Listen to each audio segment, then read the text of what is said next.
Thế giới hôm nay xin chào các bạn. Đối với giáo viên, chấm bài kiểm tra luôn là một công việc thú vị, nhưng cũng đầy đau khổ. Rồi xong, đây. Vì bạn phải cân não lựa chọn số điểm và lời phê phù hợp với những bài làm lắm chiêu nhiều trò của học sinh. Thậm chí có người còn muốn xin thôi việc vì những bài kiểm tra bá đạo.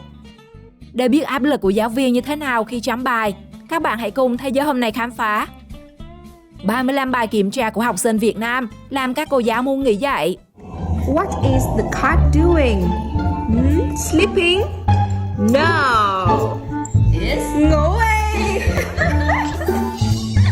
Ôi trời ơi. Bài kiểm tra tiếng Hàn nhìn vào ai cũng cạn lời. Khi mở đầu đoạn đối thoại rất ổn áp, nhưng bất ổn xuất hiện khi học sinh lương lẹo đặt câu hỏi: bạn nói được tiếng Việt không? Sau câu tiếng Hàn trả lời được chứ. Thế là từ đó về sau, giáo viên được đọc toàn tiếng Việt. Thông minh. Thật là thông minh. Được yêu cầu tìm x trong các phép tính. Thay vì tính theo toán học, học sinh lại làm theo địa lý, trả lời như kiểu đúng rồi. Chữ x ở đầu tiên phép tính, chữ x ở phép tính thứ hai.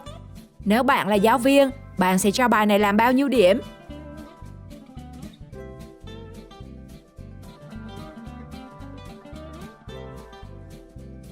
Mô tả công việc của bố mẹ.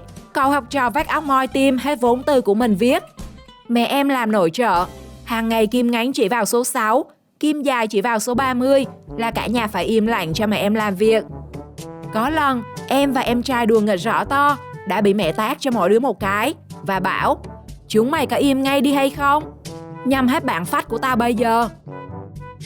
Bài văn được đánh giá là rất chân thật, nhưng lại nhận về 1 điểm. Vậy 1 điểm này là do công việc của bố mẹ hay là do lời văn các bạn nhỉ? Bạn nào biết công việc của bố mẹ học sinh là gì thì comment nhé.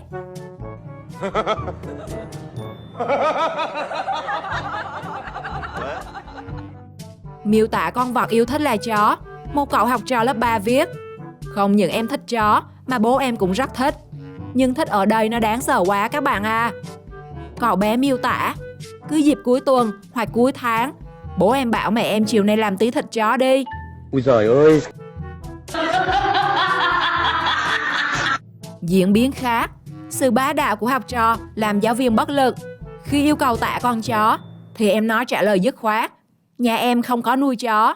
Chừng nào em nuôi chó thì em sẽ tả. Sao mà đó được? Sao mà đó được? Một bài kiểm tra có nội dung: anh chỉ có đồng tình với câu nói tấm lòng rộng lớn, 3 chấm thanh, nêu rõ lý do. Lập tức giáo viên nhận được câu trả lời: anh đồng tình với câu nói trên. Dân mạng được dịp cười bò trước sự bá đạo của học sinh này, còn giáo viên thì bỏ tay chấm cơm. Diễn biến khác. Chủ nhân bài kiểm tra 15 phút này cũng bị trừ điểm vì xưng anh. Đề ghi sao ghi lại vậy mà nghiệt ngã quá các bạn à.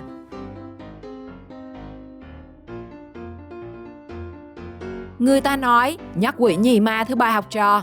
Để không hổ với danh hiệu được phong tặng, trong bài thi lịch sử, không biết là vô tình hay cố ý, mà bạn học sinh này đã ghi phần nhược điểm của cách mạng tư sản Pháp là số trang sách giáo khoa để giáo viên tự do giùm. Đáp lại sự khiêu khích này, giáo viên cũng có lời phê rất gì và này nọ. Ở cấp tiểu học, các em học sinh sở hữu cho mình vốn tư vựng tiếng Việt không phải dạng vừa, cộng thêm sự sáng tạo không có giới hạn. Nhiều em đã làm giáo viên đổ mồ hôi trán vã mồ hôi đầu vì các đề câu bá đạo như tivi gì to như con trâu, bạn em cao như cửa sổ, con gà trống ngáy to như con lợn. Hãy xem lại những bài làm văn của con bạn, biết đâu hình ảnh của bạn trở nên rất lạ dưới ngòi bút của chúng.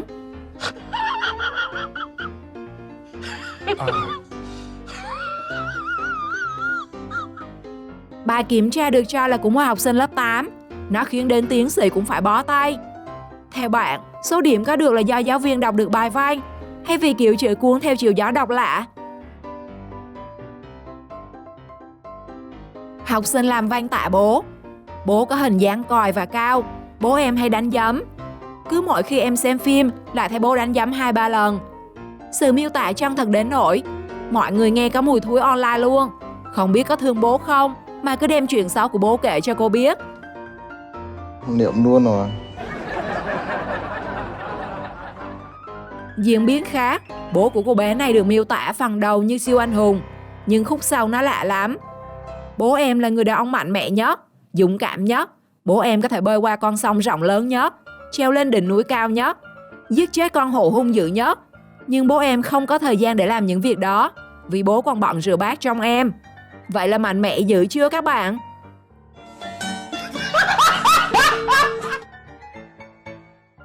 Trước mỗi kỳ thi, các bạn học sinh chắc hẳn đều phải ngày đêm dùi mài kinh sử để đạt điểm cao. Nhưng chăm chỉ học hành thôi là chưa đủ. Hội học sinh giờ đây còn chơi cả hệ tâm linh. Điển hình trong bài kiểm tra địa lý, một học sinh viết cả đoạn cầu thánh thần vào bài kiểm tra. Cầu cho ma quỷ thánh thần trên thiên đàng dưới địa ngục hãy nhập vào bài thi này. Không biết thần linh có độ không, chứ giáo viên là không thể độ nổi rồi. Một nữ sinh lớp 9 làm bài kiểm tra tiếng Anh thì đã khiến cô giáo đau não vì cách ghi tên có 102. Hai thì Snow Page. Theo bạn, nữ sinh tên gì? Comment câu trả lời của bạn cho mình biết bên dưới phần bình luận. Diễn biến khác, thay vì ghi họ và tên của mình, em học sinh lại ghi y nguyên chữ họ và tên, khiến giáo viên tức giận trừ đi 2 điểm. Bài thơ của học sinh lớp 9 nói về cảm giác khi bị gọi kiểm tra miệng, làm người đọc quên luôn bản gốc. Bước tới bàn cô nổi da gà, mặt mày xanh ngắt mắt hoa hoa, lờ ngờ dưới lớp tìm bạn giúp, lác đác bên cô trộm mắt nhìn. Nhớ lúc ở nhà không chịu học, bây giờ mỏi miệng cứ van xin. Lạnh lùng cô viết nguyên con bố. Cuối tuần xác định nghe cãi lương. Nhà thơ tương lai là đây chứ đâu, đúng không các bạn? Một học sinh tiểu học trở thành báo thù với hàng loạt tục ngữ như đến từ vũ trụ khác. Thay vì ở hiền gặp lành thì lại là ở nông thôn gặp nông dân. Một con ngựa đau cả tàu bỏ cỏ thành một con ngựa nhìn khắp cả tàu thủy. Lọt sang xuống nia thì em nói lại cho lọt ngay xuống hố. Tao lấy mày ra bót. Bé trai học lớp 4 được cô giáo giao cho đề bài làm văn, viết thư thăm hỏi ông bà. Cậu bé trình bày đúng 4 dòng. Đã lâu cháu không viết thư thăm bà có khỏe không? Thôi thư đã dài, cháu xin dừng bút tại đây. Ui giời ơi. Kết bài, còn cẩn thận ký tên mình vào bức thư. Và lời phê, đã viết được cái gì mà dài hả? Cho thấy sự bất lực của giáo viên trước tài văn chương không có đối thủ của cậu học trò.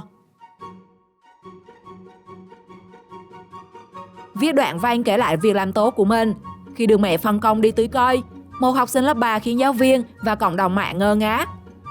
Em nghĩ nếu em thường xuyên tưới cây thì sẽ có nhiều oxy hơn. Một việc nhỏ mà thường xuyên thì chẳng mấy chốc. Em sẽ không những cứu được cái cây mà còn cứu cả bầu khí quyển. Có thể thấy dù tuổi còn nhỏ nhưng tầm nhìn của em không hề gần chút nào. Chắc hẳn giáo viên cũng phải bó tay trước độ thành thật của một học sinh lớp 1 có tâm hồn ăn uống. Khi trả lời câu hỏi bài tập, em nhớ nhắc điều gì về con đường đó? Câu trả lời ngay và liền, em nhớ nhắc hàng bánh ngọt. Ui giời ơi. Nhưng thật thà quá, đôi khi cũng nguy hiểm lắm các bạn à.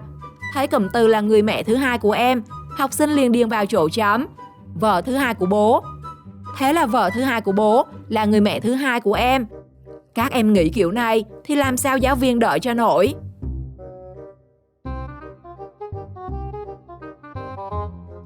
Chương trình tiểu học luôn có những bài tập yêu cầu các em học sinh điền từ để hoàn thành câu thành ngữ. Nhưng đến khi xem đáp án, giáo viên nhiều lúc muốn nghỉ dạy. Bởi dạy một đành, các em làm một nẻo. Bạn có khi nào nghe câu thành ngữ thẳng như thước, thận như chuột, cây ngay không sợ gió to, hay dây rách phải giữ lái sách? Nếu con em nhà bạn cũng tạo nên những thành ngữ bất hủ như thế thì comment chia sẻ với mọi người trong phần bình luận.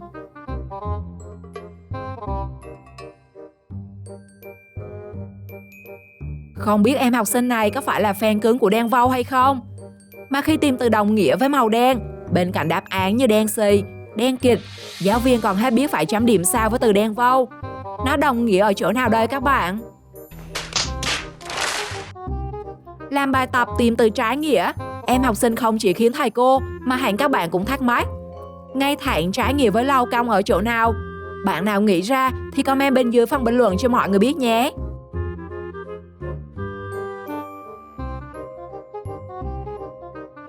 Ai cũng biết trẻ em rất thành thật, nhưng sự thành thật ấy đôi lúc làm người lớn phải xịt keo cứng đơ.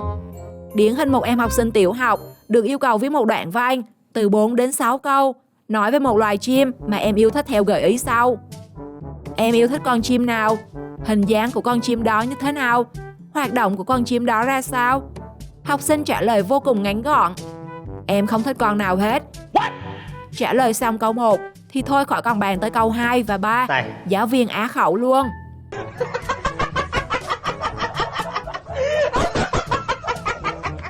Dù bị phê là vớ vẩn, nhưng màn định thầy ngọt xớt, tăng bốc lên tận trời của học sinh lớp 11. Lời phê của thầy bằng đã đẹp trai, còn dễ thương lại rộng rãi.